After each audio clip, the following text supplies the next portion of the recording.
അമ്മ, എനിക്ക് അങ്ങനെ വിളിക്കാമല്ലോ അല്ലേ? അരുന്ധതിയുടെ മുന്നിൽ മുട്ടുകുത്തിയിരുന്ന് അവരുടെ കയ്യിൽ മുറുകെ പിടിച്ചുകൊണ്ട് സോണി ചോദിച്ചു. മോള് അമ്മയെന്ന് തന്നെ വിളിച്ചോ.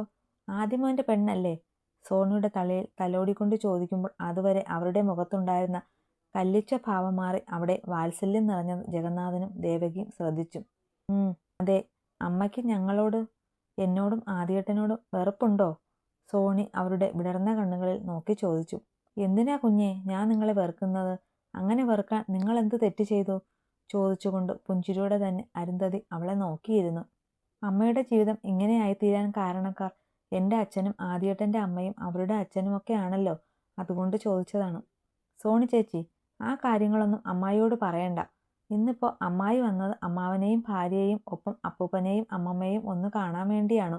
അല്ലാതെ നിങ്ങളുടെ അച്ഛനും അമ്മായിയും ചെയ്തു കൂട്ടിയ തന്തയില്ലായ്മ തരത്തിന് കണക്കെടുപ്പ് നടത്താനല്ല.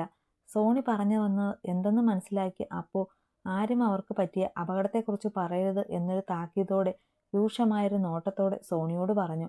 അവൾ എന്താണ് ഉദ്ദേശിച്ചതെന്ന് മനസ്സിലാക്കിയ സോണി നിറഞ്ഞു വന്ന മിഴികളോടെ അവളെ നോക്കി. അപ്പുവിൻ്റെ വാക്കിലും നോക്കിലും അവൾ ഒന്ന് പതറിയെങ്കിലും അരുന്ധതിയുടെ കാൽപാദത്തിൽ ഒന്ന് തൊട്ടുമാറി. അവരെ ദ്രോഹിച്ച എല്ലാവർക്കും എല്ലാത്തിനും വേണ്ടിയുള്ള മാപ്പ് പറച്ചിൽ പോലെ. അമ്മായി, കാശേട്ടൻ്റെ അച്ഛനെ കാണുന്നില്ലേ? പറയേണ്ടതും ചോദിക്കേണ്ടതും ഒക്കെ കഴിഞ്ഞ് തെളിഞ്ഞ മനസ്സോടെ നമുക്ക് തിരികെ പോകണ്ടേ? അപ്പു അവർക്കരികിൽ അവരോട് ചേർന്നിരുന്നു കൊണ്ട് തിരക്കി. നമുക്ക് സംസാരിച്ചിട്ട് വേഗം പോകാം കേട്ടോ. ഇടത് കൈകൊണ്ട് അവർ അപ്പുവിനെ ചേർത്ത് പിടിച്ചു. അതൊക്കെ കണ്ടു നിന്ന ഓരോരുത്തരും കാണുകയായിരുന്നു അപ്പുവിൻ്റെ ഓരോ നോക്കിലും വാക്കിലും പെരുമാറ്റത്തിലും ഒക്കെ വന്ന ആത്മവിശ്വാസം. അപ്പു പറഞ്ഞതുപോലെ എനിക്ക് അമ്മയുടെ മകനെ ഒന്ന് കാണണം, സംസാരിക്കണം. അതിനു വേണ്ടിയാണ് ഞാൻ വന്നത്. ദേവകിയെ നോക്കിയാണ് അരുന്ധതി അത് പറഞ്ഞത്. അതിനെന്താ മോളെ, നിനക്ക് കാണാം, സംസാരിക്കാം. അതിനൊന്നും ആരും ഒരു തടസ്സവും പറയില്ല. ഈ വീട് ഇപ്പോഴും നിന്റെ പേരിൽ കൂടെയാണ്. അത് കാശിക്കും അറിയാലോ, ദേവകി മൃദുവായ ശബ്ദത്തിൽ പറഞ്ഞു. ഈ വീട് ഇപ്പോഴും എൻ്റെ പേരിൽ കൂടെയാണ് എന്നതൊക്കെ അവിടെ നിൽക്കട്ടെ അമ്മേ. എൻ്റെ മോൻ്റെ അച്ഛൻ്റെ കൂടെയാണ് ഇപ്പോഴും ഈ വീട്. അല്ലാതെ അവൻ്റെ രണ്ടാം ഭാര്യ എന്ന് അവകാശപ്പെടുന്ന സ്ത്രീയുടെ പേരിലോ അല്ലെങ്കിൽ അവരുടെ പണം കൊണ്ടോ ഒന്നുമല്ലല്ലോ ഇത് പണിതത്. എന്നിട്ടും എന്തുകൊണ്ട് അമ്മയെ നഷ്ടപ്പെട്ട എൻ്റെ കുഞ്ഞിന് പിന്നീട് ഒരു ദിവസം പോലും ഈ വീട്ടിൽ അന്തിയുറങ്ങാൻ കഴിഞ്ഞില്ല? ഇന്നലെ വരെ അമ്മയ്ക്കോ അച്ഛനോ ഒന്നും ഓർമ്മയില്ലായിരുന്നോ ഈ വീട് എൻ്റെ പേരിൽ കൂടെ ഉള്ളതാണ് എന്ന്? അരുന്ധതിയുടെ ശബ്ദത്തിൽ കടുത്ത രോഷം നിറഞ്ഞു. അത് മോളെ, ഞങ്ങൾ. അവരുടെ ആ ചോദ്യത്തിന് മറുപടിയില്ലാതെ ദേവകിയുടെ തല കുനിഞ്ഞു പോയെങ്കിൽ ജഗന്നാഥനെ പറഞ്ഞു പൂർത്തിയാക്കാൻ അവർ അനുവദിച്ചില്ല. ഇനിയിപ്പോൾ ആരുടെയും വിശദീകരണം ഒന്നും വേണ്ട. ഞാൻ അച്ഛൻ്റെ മകനെ ഒന്ന് കാണട്ടെ. പറഞ്ഞുകൊണ്ട് മെല്ലെ എഴുന്നേറ്റ് അരുന്ധതി അല്പം മാറി ചുവരിൽ ചാരി നിൽക്കുന്ന കാശിയെയും അവനരികിൽ തന്നെ ഒരു നിഴൽ പോലെ ഒട്ടി നിൽക്കുന്ന മനുവിനെയും നോക്കി പുഞ്ചിരിച്ചു. അന്നേരം അവരുടെ മുഖത്ത് ദേഷ്യമോ സങ്കടമോ ഒന്നും ആയിരുന്നില്ല. തൻ്റെ മക്കളോട് വാത്സല്യം മാത്രമായിരുന്നു. നിങ്ങൾ രണ്ടാളും അമ്മയുടെ കൂടെ വാ. അമ്മയ്ക്ക് ചോദിക്കാനുള്ളതൊക്കെ ചോദിക്കുമ്പോൾ നിങ്ങളുടെ അച്ഛന് പറയാനുള്ളത് എന്താണെന്ന് നിങ്ങളും കേൾക്കണം. അരുന്ധതി പുഞ്ചിരിയോടെ തൻ്റെ മക്കളെ വിളിച്ചു. എനിക്ക് അയാളെ കാണാൻ ഒട്ടും ആഗ്രഹമില്ലമ്മേ. എൻ്റെ മനസ്സിലും ജീവിതത്തിലും എന്നും എൻ്റെ അച്ഛൻ ശിവദാസനാണ്. ആ സ്ഥാനത്ത് എനിക്ക് മറ്റൊരാളെ കാണാൻ പറ്റില്ല. മനുവിനെന്തോ അത് പറയാതിരിക്കാനായില്ല. അത് അമ്മയ്ക്കറിയാം. എങ്കിലും ഞാൻ ആ മനുഷ്യൻ്റെ മുന്നിൽ ചെന്ന് നിൽക്കുമ്പോൾ നീയും അമ്മയ്ക്കൊപ്പം വേണം. എൻ്റെ അമ്മയ്ക്കും ഏട്ടനും ഒപ്പം ഞാൻ വരും. അതിൽ വേറെ ചിന്തയുടെ ആവശ്യമില്ല എനിക്ക്. തന്നെ ഒരു സംശയത്തോടെ ഇടയ്ക്കിടയ്ക്ക് നോക്കുന്ന ദേവകിയെ പുച്ഛത്തോടെ നോക്കി പറഞ്ഞുകൊണ്ട് കാശിയുടെ തോളിൽ കൈയിട്ട് അരുന്ധതിക്ക് അടുത്തേക്ക് വന്നു മനു. അച്ഛനെ ഇങ്ങോട്ട് കൊണ്ടുവരണോ അതോ അമ്മ അങ്ങോട്ട് പോയി കാണണോ? ചോദിച്ചിട്ട് ആദി അരുന്ധതിയുടെ മുഖത്തേക്ക് നോക്കി. വയ്യാതെ കിടപ്പല്ലേ, ഞാൻ അങ്ങോട്ട് പോയി കണ്ടോളാം. മോൻ്റെ അമ്മയും അവിടെ ഉണ്ടല്ലോ അല്ലേ? ഈ അച്ഛൻ്റെ സഹോദരിയുടെ മകളാണെന്ന് കാശി പറഞ്ഞു. പക്ഷേ എനിക്ക് ആളെ ഓർമ്മയൊന്നുമില്ല. എങ്കിലും ആളെയും ഒന്ന് കാണണം. പറയുമ്പോൾ അരുന്ധതിയിൽ പതിഞ്ഞൊരു ചിരിയുണ്ടായിരുന്നു. അമ്മ അച്ഛൻ്റെ ഒപ്പം മുറിയിലുണ്ട്. അമ്മ വരൂ. അനന്തൻ കിടക്കുന്ന മുറിയുടെ വാതിൽ തുറന്നുകൊണ്ട് ആദി പിന്നിൽ നിന്ന് അരുന്ധതിയെ വിളിച്ചു. അരുന്ധതി രണ്ട് മക്കളെയും നോക്കിയിട്ട് ഒന്നും മൂളി. അമ്മ ഇങ്ങോട്ട് ഇരുന്നോളൂ. ഒരുപാട് നേരം നിൽക്കാൻ ബുദ്ധിമുട്ടുണ്ടാകുമല്ലോ. രണ്ട് ബെഡിലായി കിടക്കുന്ന അച്ഛനെയും അമ്മയെയും ഒന്ന് നോക്കിയിട്ട് ഒരു കസേര വലിച്ചിട്ട് അരുന്ധതിയോടായി പറഞ്ഞു ആദി.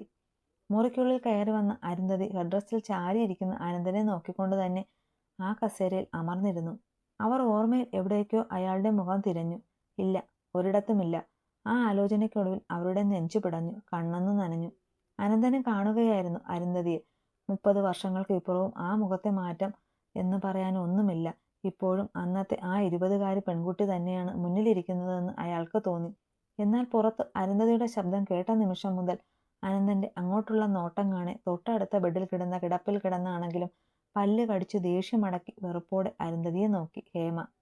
എന്നെ മനസ്സിലായോ വല്ലിശ്ശേരി? അനന്തൻ മേനോനും ഭാര്യ ഹേമയ്ക്കും കസേരയിൽ നിവർന്നിരുന്ന് ഇരുവരെയും നോക്കി ചുണ്ടിൽ പുഞ്ചിരി നിറച്ചു വച്ചൊരു ചിരിയോടെ അരുന്ധതി ചോദിച്ചു.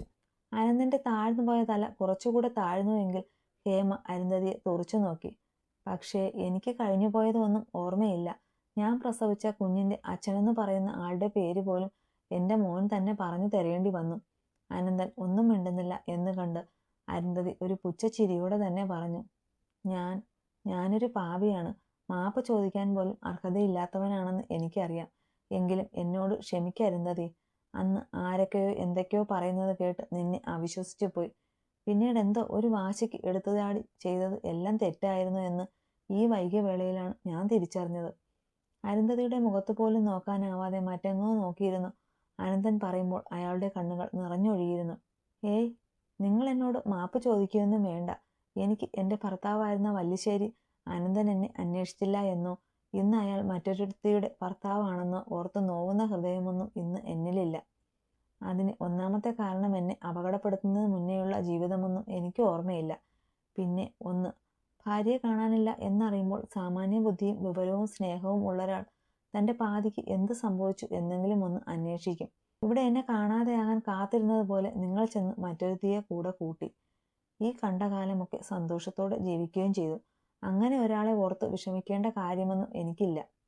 തൊണ്ടയൊന്ന് ഇടറിയെങ്കിലും പുഞ്ചിരിയോടെ പറഞ്ഞിട്ട് അയാളെയും ഹേമയെയും മാറി മാറി നോക്കി അരുന്ധതി. ഹേമയാണെങ്കിൽ അരുന്ധതിയെ കൊല്ലാനുള്ള പകയോടെ, എന്നാൽ അവർക്കെതിരെ നാവൊന്ന് അനക്കിയാൽ ആ നാവ് പോലും കാശി പിഴുതെടുക്കും എന്നൊരു ഭയത്തോടെ പല്ല് കടിച്ചു ദേഷ്യമടക്കി നോക്കിക്കിടന്നു. അരുന്ധതി, എനിക്ക് ഒന്ന് ക്ഷമിക്കടോ. എനിക്കിനി മാപ്പ് ചോദിക്കാനല്ലാതെ മറ്റൊന്നും ചെയ്യാനില്ല. അവരുടെ സംസാരം കേൾക്കെ അനന്തന് വല്ലാത്തൊരു വേദന തോന്നി. അതേ വേദനയോടെ തന്നെ അയാൾ അവരോട് എന്തൊക്കെയോ പറയാൻ ശ്രമിച്ചു. 1.5 വർഷം കൂടെ ജീവിച്ച എന്നെ ആരോ പറഞ്ഞ വാക്ക് കേട്ട് നിങ്ങൾ ഒഴിവാക്കി മറ്റൊരു വിവാഹം കഴിച്ച് അതിൽ ഒരു മകനും പിറന്നു. ആ കാര്യത്തിൽ മാത്രമേ നിങ്ങളോട് എനിക്ക് ദേഷ്യമില്ലാതെയുള്ളൂ. അത് എന്നോട് നിങ്ങൾക്ക് സ്നേഹമോ പ്രണയമോ വിശ്വാസമോ എന്തിന് നിങ്ങൾക്ക് എന്നെ മനസ്സിലാക്കാനോ പോലും കഴിയാഞ്ഞിട്ടാണെന്ന് എനിക്ക് നന്നായിട്ട് അറിയാം. എന്നാൽ നിങ്ങളുടെ തനി പകർപ്പായി വളർന്നു വന്ന, നിങ്ങൾക്ക് ആദ്യമായി പിറന്ന, നിങ്ങളെ ആദ്യമായി അച്ഛ എന്ന് വിളിച്ച, നിങ്ങളുടെ ചോരയിൽ ജനിച്ച നിങ്ങളുടെ ഈ മകനെ, എൻ്റെ കാശിയെ എന്തുകൊണ്ട് നിങ്ങൾ അവഗണിച്ചു? അവൻ്റെ വളർച്ചയുടെ ഒരു ഘട്ടത്തിലും ഒരച്ഛൻ ചെയ്യേണ്ട യാതൊരു കടമയും നിങ്ങൾ എന്തുകൊണ്ട് ചെയ്തില്ല? എന്തിന് അവനെ അനാഥനെ പോലെ വളരാൻ വിട്ടു? അതിനെനിക്ക് ഉത്തരം കിട്ടിയേ തീരൂ. ചുവന്ന മുഖത്തോടെ ഉറച്ച ശബ്ദത്തോടെ അനന്തനോട് അങ്ങേയറ്റം വെറുപ്പ് നിറഞ്ഞ നോട്ടത്തോടെ അരുന്ധതി ചോദിച്ചു. ഒരാൾക്കൊപ്പം ജീവിച്ചിരുന്ന കാലത്തൊന്നും അയാൾ കണ്ടിട്ടില്ലാത്ത അരുന്ധതിയുടെ ആ ഭാവത്തിൽ അവരോട് ഒരു വാക്കുപോലും മറുപടി പറയാനാവാതെ അയാൾ പതറി പകച്ചിരുന്നു പോയി. എന്തേ, ഞാൻ ഒളിച്ചോടിപ്പോയി എന്ന് ഏതോ ഒരു ചാവാലിപ്പട്ടി പറഞ്ഞപ്പോൾ നിങ്ങൾ വിശ്വസിച്ചല്ലോ. അത് അങ്ങനെ തന്നെ ആയിക്കോട്ടെ. ഇനിയും നിങ്ങൾ അങ്ങനെ തന്നെ വിശ്വസിച്ചാൽ മതി. പക്ഷേ ഇവനെ, എൻ്റെ കുഞ്ഞിനെ മുന്നിൽ കാണുമ്പോൾ ഒരിക്കൽ പോലും മോനെ എന്നൊന്ന് വിളിക്കാനോ ചേർത്ത് പിടിക്കാനോ കഴിയാത്ത നിങ്ങൾ ഒരച്ഛൻ പോയിട്ട് ഒരു മനുഷ്യൻ പോലുമല്ല. അമ്മ ടെൻഷൻ ആവല്ലേ. മനുവും കാശിയും ഒരേ സമയം ഒരുപോലെ അവരോട് ചേർന്ന് നിന്ന് പറഞ്ഞു. അമ്മയ്ക്കൊന്നുമില്ല മക്കളെ. ഇയാളുടെ മുഖത്ത് നോക്കാൻ പോലും ആഗ്രഹമില്ലാഞ്ഞിട്ടും ഞാൻ വന്നത് പുതിയ ഭാര്യയ്ക്കൊപ്പം മതിമറന്ന് ജീവിതം ആഘോഷിച്ചപ്പോൾ, അതിൽ ജനിച്ച കുഞ്ഞിനെ പൊന്നുപോലെ വളർത്തിയപ്പോൾ ഇയാളുടെ ഈ മാനസിക രോഗിയായ ഭാര്യ എൻ്റെ കുഞ്ഞിനെ ദ്രോഹിച്ചത് കണ്ടു നിന്ന്, അവൻ്റെ മുന്നിൽ വെച്ച് മറ്റേ മകനെ സ്നേഹിച്ച ലാളിച്ച ഇയാൾ എൻ്റെ പൊന്നുമോനെ നിഷേധിച്ചത് എന്തൊക്കെയാണെന്ന് എനിക്ക് ഈ കിടപ്പിൽ കിടക്കുമ്പോഴെങ്കിലും ഒന്ന് ഓർമ്മിപ്പിച്ചു കൊടുക്കാനാണ്. ഇവൾക്ക് എൻ്റെ മകൻ ആരുമായിരുന്നില്ല. പക്ഷേ നിങ്ങൾക്ക് ഒരിക്കൽ പോലും തോന്നിയിരുന്നില്ലേ ഇവനും എൻ്റെ മകനാണെന്ന്? നിങ്ങളുടെ ഭാര്യ കാണാതെ പോലും എൻ്റെ മോനെ ഒന്ന് ചേർത്ത് പിടിക്കാമായിരുന്നില്ലേ? ക്ഷമിക്കില്ല ഞാൻ. എൻ്റെ കുഞ്ഞിനോട് നിങ്ങൾ രണ്ടും ചെയ്തതൊന്നും ഞാൻ ക്ഷമിക്കില്ല. അരുന്ധതി പറഞ്ഞതിന് ഒന്നും മറുപടിയില്ലാതെ തളർന്ന് അനന്തൻ കണ്ണുനീർ വാർത്തിരുന്നു. നിങ്ങളും ഇവളും ഒന്നും പെട്ടെന്ന് ചാവില്ല, നരകിക്കും. മരണത്തിലൂടെ രക്ഷപ്പെടാൻ പോലും ദൈവം നിങ്ങളെ അനുവദിക്കില്ല. പുഴുത്ത് നരകിക്കും. ഞാനും എൻ്റെ മക്കളും അത് കാണുകയും ചെയ്യും. അനന്തനെ തറപ്പിച്ചു നോക്കി പറയുമ്പോൾ അവർക്ക് ഒരിക്കൽ പോലും വാക്കുകൾ ഇടറിയില്ല. അരുന്ധതിയുടെ ചാട്ടുളി പോലെയുള്ള വാക്കുകളിൽ ഹേമ പതറി തുടങ്ങിയിരുന്നു. ഒന്ന് ഇറങ്ങിപ്പോകാൻ പറയാതി ഈ സ്ത്രീയോട്. ഇവളെപ്പോലെ പിഴച്ചു. ഹേമ പറഞ്ഞു തുടങ്ങിയ നിമിഷം തന്നെ അരുന്ധതി ഇരുന്നിടത്ത് നിന്ന് എഴുന്നേറ്റ് അവളുടെ ഇരു കവിളിലും മാറി മാറി അടിച്ചു കഴിഞ്ഞിരുന്നു. ഹേമയുടെ നിലവിളി ആ മുറിയിൽ മുഴങ്ങിക്കേട്ടുവെങ്കിലും അവരത് അർഹിക്കുന്നു എന്ന് മനസ്സിലോർത്തുകൊണ്ട് ആദ്യം ഒന്നും മിണ്ടാതെ കണ്ണുകൾ മുറുകെ അടച്ചു കളഞ്ഞിരുന്നു. എന്റെ ഭർത്താവിനെ തട്ടിയെടുക്കാൻ വേണ്ടി ഒരു സ്ത്രീയോട് ചെയ്യാവുന്ന ഏറ്റവും വലിയ ക്രൂരത ചെയ്ത നീ എന്നെ പിഴച്ചവൾ എന്ന് വിളിക്കുന്നോ? അത് നീ ദേ ആ കണ്ണാടിയിൽ നോക്കി സ്വയം വിളിക്കടി പിഴച്ചവളെ. അടികൊണ്ട കവളിൽ പൊത്തിപ്പിടിച്ച് കരഞ്ഞുകൊണ്ട് കിടന്ന ഹേമയുടെ തലമുടിയിൽ ചുറ്റിപ്പിടിച്ചൊന്ന് ഉലച്ചിട്ട് അരുന്ധതി അലറി. അമ്മേ, അമ്മേ, മതി. സോമി പറഞ്ഞതല്ലേ ടെൻഷൻ അടിക്കരുതെന്ന്, എപ്പോഴും റിലാക്സ് ആയിട്ട് ഇരിക്കണമെന്നൊക്കെ. ഇനി അമ്മ ചോദിച്ച ചോദ്യങ്ങൾക്ക് എൻ്റെ അച്ഛനെന്ന് പറയുന്ന ആൾ മറുപടി പറയുമെന്ന് ഓർത്താണ് നിൽക്കുന്നതെങ്കിൽ വേണ്ട. ഇതുവരെ എനിക്ക് ആ മനുഷ്യൻ തരാത്ത ഒരച്ഛൻ്റെ കരുതലും സ്നേഹവും ഇനിയും എനിക്ക് വേണ്ട. അതിനു വേണ്ടി പറയുന്ന ന്യായവും കേൾക്കണ്ട. ഞാൻ കൊതിച്ച ഒരച്ഛൻ്റെ സ്നേഹവും കരുതലും ചേർത്ത് പിടിക്കലും ഞാൻ അനുഭവിച്ചറിഞ്ഞത് അമ്മുൻ്റെ അച്ഛൻ്റെ അടുത്ത് നിന്നാണ്. ഇന്നും എന്നോട് ഒരച്ഛൻ്റെ സ്ഥാനത്ത് നിന്നാണ് എന്നോട് ഓരോ കാര്യവും പറയുന്നത്. അച്ഛൻ എന്ന് ചിന്തിക്കുമ്പോൾ ഇപ്പോൾ മനസ്സിൽ വരുന്ന മുഖം ഇസ്മായിൽ അങ്കിളിൻ്റെ മുഖമാണ്. അതുകൊണ്ട് തന്നെ ഇനിയും ഇവരുടെ വായിൽ നിന്ന് വീഴുന്ന അളിഞ്ഞ വാക്കുകൾ കേൾക്കാൻ അമ്മ ഇവിടെ നിൽക്കണ്ട. വായോ, നമുക്ക് പോകാം. അരുന്ധതിയെ ചേർത്ത് പിടിച്ചുകൊണ്ട് കാശി പറഞ്ഞു. രണ്ടു മക്കളുടെയും കയ്യിൽ പിടിച്ച് അരുന്ധതി ആ മുറിക്ക് പുറത്തേക്ക് ഇറങ്ങി. കിതയ്ക്കുന്ന അരുന്ധതിയെ ഹാളിലെ സെറ്റിയിൽ കൊണ്ടുവന്ന് ഇരുത്തി അവരെ ഒന്ന് തലോടി ആശ്വസിപ്പിച്ചു കാശി. പിന്നെ അപ്പൂനെ ഒന്ന് നോക്കിയിട്ട് അമ്മയെ നോക്കാൻ കണ്ണ് കാണിച്ചിട്ട് കാശി തിരികെ അനന്തൻ കിടക്കുന്ന മുറിയിലേക്ക് കയറി. അവളെ കണ്ടപ്പോൾ നിങ്ങളുടെ മുഖത്ത് ഭയങ്കര സന്തോഷമായിരുന്നല്ലോ. എന്തേ, കൂടെ വിളിച്ചുടൻ കൂട്ടാൻ വല്ല പ്ലാനുമുണ്ടോ? ഉണ്ടെങ്കിൽ അതങ്ങ് മനസ്സിൽ വച്ചിരുന്നാൽ മതി. ഈ ഹേമയുടെ കൊക്കിൽ ജീവനുള്ളപ്പോൾ അതിന് ഞാൻ അനുവദിക്കില്ല. എഴുന്നേക്കാൻ വയ്യെങ്കിലും കിടന്ന കിടപ്പിൽ മുഖം ചരിച്ചു അനന്തനെ നോക്കി ദേഷ്യത്തോടെ ഹേമ പറഞ്ഞു. അങ്ങനെ ആരെങ്കിലും കൂടെ വിളിച്ചാൽ ഓടി വരാൻ ഹേമയല്ല അരുന്ധതി. ആരിൽ നിന്നും ഒന്നും തട്ടിയെടുക്കുകയോ ആരെയും ദ്രോഹിക്കുകയോ ചെയ്തിട്ടില്ല, ഇനി ചെയ്യുകയുമില്ല എൻ്റെ അമ്മ. വാതിൽ തുറന്ന് അകത്തേക്ക് കയറി വന്ന കാശി അനന്തനെയും ഹേമയെയും നോക്കി പുച്ഛത്തോടെ പറഞ്ഞു. ഓ, നിന്റെ അമ്മ വലിയ പുണ്യാളത്തി തന്നെ, സമ്മതിച്ചു. ഇനിയും ഇവിടെ എന്തിനാ താങ്ങി തൂങ്ങി നിൽക്കുന്നത്? വിളിച്ചുകൊണ്ട് പോടാ ചെക്ക നിന്റെ അമ്മയെ. അടിയുടെ വേദന കൊണ്ട് വായ തുറക്കാൻ വയ്യെങ്കിലും ഒട്ടും വിട്ടുകൊടുക്കാതെ ഹേമ അവനോട് തട്ടിക്കയറി. എൻ്റെ അമ്മയുടെ പേരിൽ കൂടെയുള്ള വീട്ടിൽ നിന്ന് എൻ്റെ അമ്മയെ കൂട്ടിക്കൊണ്ടുപോകാൻ പറയാൻ നീ ആരടി? പണ്ട് ഞാൻ ഇവിടെ വന്നപ്പോൾ നീ പറഞ്ഞിട്ടുണ്ട് അഭയാർത്ഥിയെ പോലെ ഈ വീട്ടിൽ കയറി വരരുതെന്ന്, ഇവിടെ കടിച്ചു തൂങ്ങരുത് എന്നൊക്കെ. ഇപ്പോൾ നീയല്ലേ ഇവിടെ അഭയാർത്ഥി? നീയല്ലേ നാണമില്ലാതെ എൻ്റെ അമ്മയ്ക്ക് കൂടി അവകാശപ്പെട്ട വീട്ടിൽ കടിച്ചു തൂങ്ങി കിടക്കുന്നത്? ഇപ്പോഴും നിയമപരമായി ഈ കിടക്കുന്ന വല്ലിശ്ശേരി അനന്തൻ്റെ ഭാര്യ അരുന്ധതി തന്നെയാണ്. അവരുടെയും അവരുടെ ഭർത്താവിൻ്റെയും പേരിലുള്ള വീട്ടിൽ കടന്നു കയറി താമസിക്കുന്ന നീയല്ലേ നാണമില്ലാത്തവൾ? പുച്ഛവും വെറുപ്പും അറപ്പും നുരയുന്ന സ്വരത്തിൽ ചോദിച്ചുകൊണ്ട് ഹേമയ്ക്ക് മുന്നിൽ കൈകെട്ടി നിന്നു കാശി.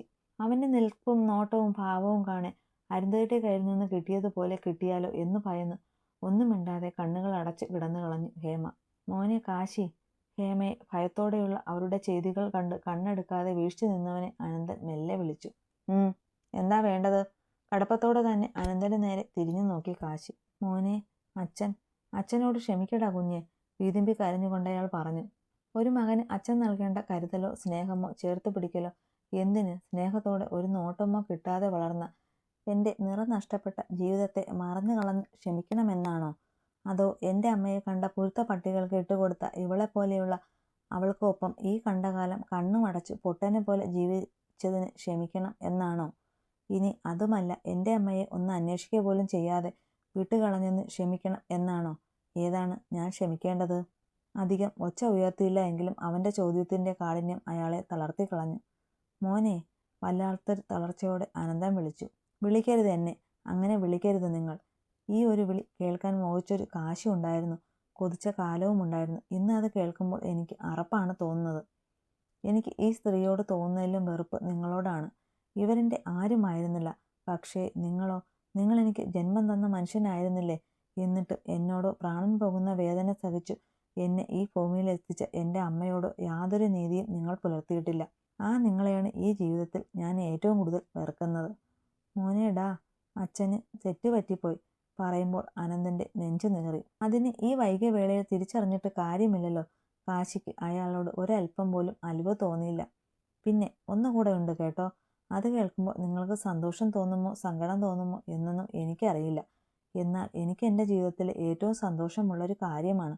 അത് പറയുമ്പോൾ കാശിയിൽ അതുവരെയുള്ള ദേഷ്യം മാറി ചുണ്ടിൽ ചെറുചിരി വിരിഞ്ഞു. അത് എന്താണ് എന്ന് അറിയാനുള്ള ആകാംക്ഷയിൽ അനന്തനും ഹേമയും അവൻ്റെ മുഖത്തേക്ക് ഉറ്റുനോക്കി. എൻ്റെ അമ്മയെ കഴിഞ്ഞ 28 വർഷമായി പ്രണയിക്കുന്ന ഒരാളുണ്ട്. പ്രണയം പോയിട്ട് ഒരു നോട്ടം പോലും തിരികെ കിട്ടിയില്ല എന്നറിയാമായിരുന്നിട്ടും മറ്റൊരു കൂട്ട് തേടാതെ ഇന്നും ദൂരെ ഇരുന്ന് അമ്മയുടെ ഓരോ മാറ്റവും കണ്ട് സന്തോഷിക്കുന്ന ആ ഒരാൾ. എൻ്റെ അമ്മയെ, അയാളുടെ മാത്രം പ്രണയമായ എൻ്റെ അമ്മയെ. ആ ഒരാളുടെ താലിയും സിന്ദൂരവും അണിഞ്ഞ് ആ മനുഷ്യനൊപ്പം നിങ്ങളുടെ മുന്നിൽ കൊണ്ടു നിർത്തും ഞാൻ. അതാണ് ഇന്ന് ഈ ജീവിതത്തിൽ എൻ്റെ ഏറ്റവും വലിയ ആഗ്രഹം. ഇതെന്ന് പറയാൻ വേണ്ടിയാണ് ഞാൻ വീണ്ടും ഈ മുറിയിലേക്ക് കയറി വന്നത്.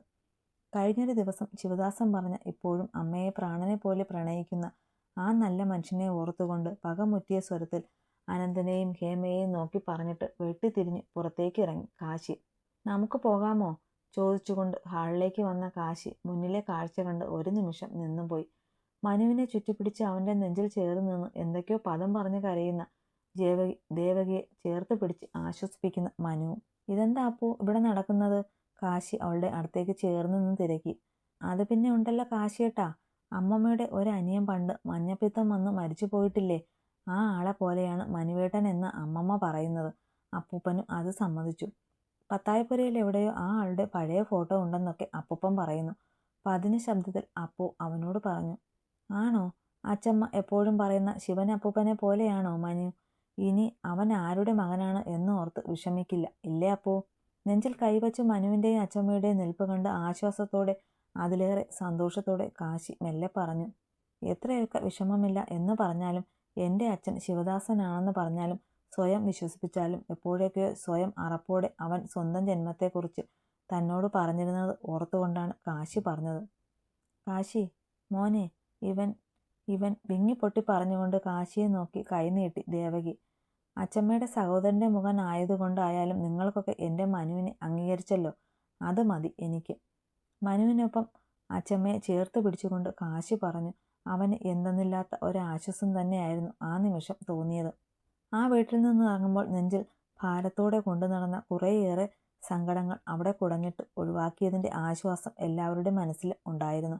എങ്കിലും അമ്മയ്ക്ക് സംഭവിച്ച ആ ദുരനുഭവം അവർക്ക് മനസ്സിലായോ അതോ ഓർമ്മയുണ്ടോ എന്നൊരു ചോദ്യം കാശിയുടെ ഉള്ളിൽ അവശേഷിച്ചിരുന്നു.